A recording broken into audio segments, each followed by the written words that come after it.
अस्सलाम वालेकुम जी, मैं हूं ज़िया बलोच और आप सोशल मीडिया पर मुझे मुलाहिज़ा फरमा रहे हैं। सामीन, इंतहाई सीनियर सहाफ़ी बल्कि पाकिस्तान में जो अहले सहाफ़त हैं उन सब में सीनियर तरीन सहाफ़ी जनाब हारून रशीद साहब ने आइंदा सियासत पर कोई प्रोग्राम ना करने का ऐलान किया है। और उन्होंने जो ऑलरेडी वो एक प्रोग्राम कर रहे थे सियासत और रियासत और सियासत, वो भी ख़त्म करने का ऐलान किया है। इसके पीछे क्या है? कुछ लोग तो इसे जनाब सीनियर सहाफ़ी की ज़ुबान बंदी करार दे रहे हैं, कुछ कह रहे हैं नहीं, उनका सॉफ्टवेयर अपडेट कर दिया गया है, कुछ कहते हैं कि नहीं, ये भी उसकी एक आप प्रेस कॉन्फ्रेंस ही समझ रहे हैं। ये सारी क्या सूरत हाल है? और एक और बयानिया भी है कि ये जो हालिया दौर है ये शायद हमारी सहाफ़त का बदतरीन दौर है और ये जबर का मौसम है। थोड़ा सा हम देखते हैं कि क्या ये हालिया सख्तियाँ ही पाकिस्तान की तारीख़ में सबसे ज़्यादा जबर का इजहार करती हैं या उससे पहले भी बहुत कुछ होता रहा है। थोड़ा सा सहाफ़त के हवाले से देखें तो पाकिस्तान में मीडिया ने जो थोड़ी बहुत आज़ादी हासिल की थी उसके पीछे बड़ा तवील किस्म की एक जिद्दोजहद थी। सबसे ज़्यादा सख्तियों को देखा जाए तो मार्शल्ला दौर में जो ज़ियाउल हक़ का दौर था वो सबसे ज़्यादा जबर का मौसम था, सबसे ज़्यादा उसमें सख्तियाँ की गई। उन दिनों इलेक्ट्रॉनिक मीडिया था नहीं और सिर्फ प्रिंट मीडिया होता था और सूरत हाल ये थी, कहा जाता है कि ज़रा सी बात पर, किसी एक शेर पर, किसी एक जुमले पर, किसी एक सुर्खी पर सुबह गोशमाली कराना पड़ती थी। तो उसका नतीजा फिर उन्होंने ये निकाला, उन्होंने कहा जी कि जो भी अखबार रात को छपेंगे वो रात को किसी एक मेजर या कर्नल साहब के पास जाएंगे और वो उसको देखेंगे और उसके बाद वो छपने के लिए जाएगा। तो वो जब अखबारात जाते तो कुछ ख़बरें मुतबादिल के तौर पर ले जाई जाती कि अगर वो ख़बरें उतारी जाती हैं तो उनकी जगह दूसरी ख़बरें लगा दी जाएं। ऐसा ही एक वाक़या कहते हैं हुआ कि जब उन्होंने अखबार जब देखा तो उसमें हुकूमती नुक्ता नज़र से हटकर कुछ ख़बरें लगी हुई थी और ये भी उतार दे, ये भी उतार दे, ये भी उतार दे। जब उतार दी गई तो उन्हें कहा जी इनकी जगह मुतबादिल ख़बरें लगाएं। तो उस एडिटर साहब ने, चूँकि बहुत ताख़ीर भी हो रही थी और थोड़ा सा दुनिया को बताना भी था कि ये इस तरह से हमारी सहाफ़त चल रही है, उन्होंने वो सारी जगह खाली छोड़ दी और अखबार छाप दिया। सुबह जब देखा तो फलां बहुत सारी जगहों से, यहाँ से भी खबर उतरी हुई है, यहाँ से भी खबर उतरी हुई है। तो अगले दिन हुकूमत को और ज़्यादा शर्मिंदगी का सामना करना पड़ा। लेकिन ये जो जबर वाले होते हैं, ये जो दूसरों को अजियत देने वाले होते हैं, ये जो इक़्तिदार के रसिया होते हैं, ये जो आमिर होते हैं, जो दूसरों की बात नहीं सुना करते, उनको शर्मिंदगी कभी नहीं हुआ करती। कुछ भी होता रहे उन पर कोई असर, हाँ अलबत्ता वो अपना नुक्ता नज़र मुसल्लत करने की कोशिश ज़रूर करते हैं। ताज़ा तरीन सूरत हाल ये है कि जनाब हारून रशीद साहब मुख्तलिफ टीवी चैनल्स पर प्रोग्राम करते रहे। वो 92 न्यूज़ पे रहे, उसके पहले और टीवी चैनल्स पे रहे। तो आजकल वो कंपैरेटिवली नया टीवी चैनल है सुनो टीवी, तो उस पर वो काम कर रहे थे और रियासत और सियासत के नाम से वो एक प्रोग्राम करते थे। उनके को होस्ट जनाब अदनान आदिल साहब भी उनके साथ थे। जो चंद हमारे सीनियर सहाफ़ी हैं उनकी एक तुरा इम्तियाज़ ये है कि वो अपनी उम्र के हवाले से या अपने तजर्बे के हवाले से कुछ ऐसी बातें भी कह जाते हैं जो आम सहाफ़ियों के कहने के बस का रोग नहीं होता। मिसाल के तौर पर चौधरी गुलाम हुसैन हैं, ARY पर वो बहुत कुछ कह जाते हैं। इसी तरीके से हफीज़ुल्लाह नियाज़ साहब कालम लिखते हैं जंग में, अगरचे वो इस्टेब्लिशमेंट और फ़ौज के हक़ में लिखते हैं, इमरान खान के ख़िलाफ़ लिखते हैं, लेकिन बाज़-औक़ात ऐसी बातें लिख जाते हैं कि जनाब उसको डाइजेस्ट करना बड़ा मुश्किल होता है। जैसे मैंने अपने पिछले दिनों एक व्लॉग में उनके कॉलम का तज़किरा किया था। उन्होंने कहा था कि इस वक्त हुकूमत PDM की नहीं है बल्कि इस्टेब्लिशमेंट की है। उन्होंने यहाँ तक के लिख दिया कि जनरल आसिम मुनीर साहब के लिए इस साल यानी 2023 में इलेक्शन कराना आसान नहीं होगा, उनके पास कोई चॉइस नहीं है कि वो इसको डिले करें या लेट करें। बहरहाल ये उस वक्त की बात थी जब 9 मई नहीं आया था और मुल्क और PTI नहीं टूटी थी। हारून रशीद साहब के बारे में है कि उन्होंने जनाब अचानक ऐलान किया कि अदनान आदिल साहब ने भी और उन्होंने कि ये उनका सियासत पर ये आखिरी प्रोग्राम होगा और उसके बाद वो सियासत पर कोई प्रोग्राम नहीं करेंगे। तो बड़ी तशवीश सी ज़ाहिर हुई कि ये क्या सूरत हाल है, क्या हो गया है। तो बाद में उन्होंने अपना एक और प्रोग्राम किया, अपना वो चूँकि सोशल मीडिया पे भी हैं, यूट्यूब पर भी अपने प्रोग्राम करते हैं हारून ना तमाम के नाम से। तो वहाँ उन्होंने कहा जी कि बस मुनासिब यही है। पहले तो उन्होंने कहा जी मेरे पास कुछ रहा ही नहीं है कि मैं कोई गुफ्तगू कर सकूं, मेरे पास जो था मैं कह चुका हूं, अब मेरे पास मैं कहने को कुछ नहीं है।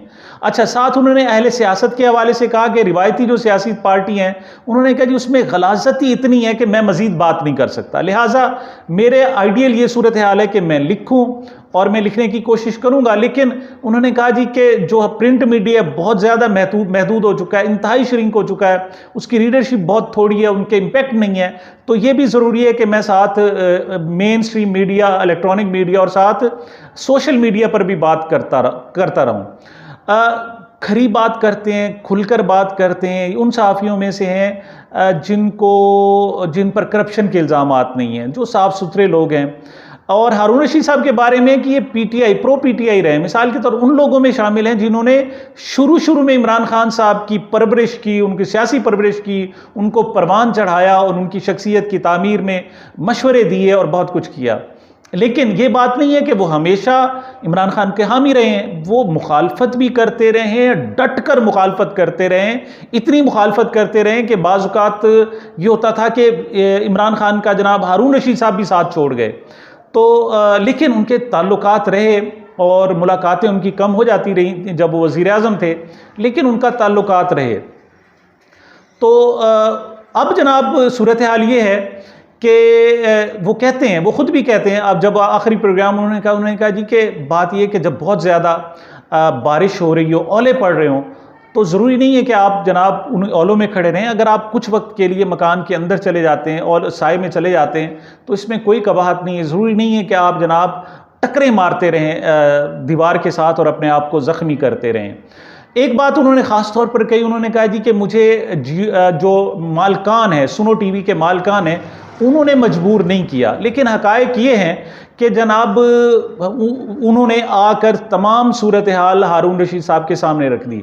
अच्छा, ये जो मीडिया को कंट्रोल करने के हवाले से है, स्पेशली इलेक्ट्रॉनिक मीडिया को, पहले तो मैंने आपसे जिक्र किया कि पहले जब प्रिंट मीडिया होता था तो जनाब बाकायदा मार्शल लॉ एडमिनिस्ट्रेटर होते थे और वो अप्रूव करके कॉपी प्रिंट करने के लिए भेजा करते थे। तो जब सबसे ज़्यादा अगर आज़ादी देखी जाए मिली हमारे यहाँ इलेक्ट्रॉनिक प्रिंट मीडिया को, तो वो मुशर्रफ का दौर था जब बहुत ज़्यादा चैनल शुरू हुए, तो तब भी कंट्रोल करने की कोशिश की गई। तरीक़ाकार ये इख्तियार किया कि एंकर्स को अपने ज़ेर असर रखा गया, उनको मराआत दी गई, उनको बहुत ज़्यादा पैसा दिया। ये वो दौर था कि जब एंकर्स का तूती बोलता था, बहुत ज़्यादा कमा रहे थे, बहुत ज़्यादा उनके पास वसाइल थे। तो उसके बाद जो अब हालिया फरवरी 2022 के बाद एक रजीम चेंज ऑपरेशन हुआ है और नई सूरत हाल आई है, तो इन्होंने फार्मूला भी तब्दील कर दिया। अब वो एंकर्स को कम कहते हैं या कोई कहते भी हैं तो वो कुछ कम कहते हैं। अब वो मालकान को बुलाते हैं और कहते हैं हाँ जी, आपने अपना टीवी चैनल चलाना है या बंद करना है, पहले बताएं। अब यहाँ पर 2 चैनल ऐसे थे जिन्होंने थोड़ी बहुत मज़ाहमत की कोशिश की, ARY था, बोल था, और उन्होंने उनके पहले ही हल्ले में उनके लाइसेंस ही मनसूख कर दिए, मतलब टीवी भी नहीं चल सकेगा। तो ये वो हथकंडा था, वो हरबा था कि जिनके सामने टीवी मालकान तो जनाब बैठ गए और उन्होंने कह दिया, जितने मर्जी सहाफ़ी थे, कि भाई खुदा के लिए आप चले जाओ, हम अपना कारोबार बंद नहीं कर सकते, हम आपके मीडिया की जनाब आज़ादी इजहार राय की हिफाजत हमसे नहीं हो सकती। उन्होंने क्लियर जवाब दे दिया। और यहाँ का देखा भी जाए तो हमारे यहाँ जनाब इसी 14 महीने के अंदर अंदर अरशद मलिक साहब, अरशद शरीफ साहब शहीद कर दिए गए, बाकायदा वो जान से गए, कीनिया में जाकर जनाब उनको जान देनी पड़ी और वो बाकायदा फौत हो गए। इमरान रियाज साहब 1.5 महीना से ज़्यादा अरसा हो गया, अभी तक वो लापता हैं। बाकी एग्ज़ाइल की ज़िंदगी गुजार हैं, जलावतनी की ज़िंदगी गुजार में, उसमें जनाब मुईद पीरज़ादा साहब है, मुकदमा हो गया है। वजाहत सईद खान बाहर गए, उन पर मुकदमा हो गया है। साबिर शाकर बाहर बैठे हुए हैं, उन पर मुकदमा हो गया है। इसके अलावा और बहुत सारे सहाफ़ी हैं, शाहीन साहिबाई, हालांकि वो जियो और जंग टेलीविज़न से ताल्लुक़ रखते थे, लेकिन उन पर भी मुकदमा बना दिया। मतलब वो कहते हैं ना कि नाजुक मिजाज शाह ताबे सुखन नदारत, इस वक्त जो शाहाना मिजाज हैं वो बड़े नाजुक हैं, उनको उनके अंदर जो है ना ऊंची आवाज़ सुनने की ताब ही नहीं है और सकत ही नहीं है। तो इसके अलावा आफ्ताब इकबाल साहब, हालांकि वो थोड़ा सा उन्होंने इमरान खान की हिमायत की थी और वीलॉग्स करना शुरू किए थे, बुनियादी तौर पर वो इंटरटेनर हैं, वो अपने तर्ज का एक अलहदा ही मुनफरिद मज़ाहिया और तनकीद पर मुश्तमिल प्रोग्राम करते हैं। तो उनको भी ना सिर्फ गिरफ़्तार किया गया, वो इस कदर तंग आए कि जनाब उन्होंने अपने एसेट्स पाकिस्तान में बेचे और आजकल दुबई में बैठे हुए हैं। जमील फारूकी को नंगा किया गया और बहुत सारे सहाफ़ी हैं जिनके साथ बहुत बुरा सलूक किया गया। ऐसे में ये जबर का जो मौसम है ये भी कुछ कम नहीं है, बहुत ज़्यादा है, बल्कि पहले नंगा कभी किसी को नहीं किया जाता था, इस तरीके से सलूक नहीं होता था, अब वाकई सख्त किया जा रहा है। ऐसे में जनाब वो कहा जाता है कि सुनो टीवी के मालिकान को उन्होंने कहा जी हाँ जी क्या चाहते हैं, उन्होंने कहा जी ये सारी बात आप हारून रशीद साहब से खुद कह दें। हारून रशीद साहब से बात की गई तो उन्होंने कहा जी कि मैं भी जिस जैसे प्रेस कॉन्फ्रेंस होती है कि मैं सिर्फ पार्टी छोड़ने नहीं बल्कि सियासत छोड़ने का ऐलान करता हूँ, और अब उन्होंने कहा है जी कि मैं रात को प्राइम टाइम में प्रोग्राम ही नहीं करूंगा बल्कि दिन को 11 बजे अदनान आदिल के साथ ही होगा और सियासत से हटकर प्रोग्राम होगा। जब ये बात उन्होंने की तो फिर एक मरतबा बात फैली कि जनाब देखें हारून रशीद साहब की ज़ुबान बंदी कर दी गई, ये कर दी गई। तो फिर जनाब अहले हुक्म अहले जनाब ताकत ने फिर उन्हें कहा कि ये क्या आपको समझाया गया था कि आपने हमारी बात नहीं करनी, अपने तौर पर सब कुछ करना है? आप क्या चाहते हैं कि इस उम्र में 85 साल की उम्र में आपको जेल में डाला जाए, आपको गायब कर दिया जाए? तो ऐसे में जनाब उन्होंने कहा अच्छा जी जनाब। फिर उन्होंने एक वजाहत की, एक और प्रोग्राम किया। उन्होंने कहा जी कि मैं जनाब खुद कर रहा हूँ, ये सारा कुछ कर रहा हूँ, और ये बात भी नहीं मैं सियासत पर गुफ्तगू नहीं करूँगा बल्कि मैं सियासत पर भी थोड़ी बहुत गुफ्तगू किया करूँ। वो जो कहते थे मेरे पास जनाब कुछ नहीं है कहने को, अब वो कहते हैं नहीं जनाब मैं, अब साफ जाहिर है उनकी छाननी लगा दी गई है, अब वहाँ लफ्ज़ छन छन कर आएंगे और सूरत हाल होगी।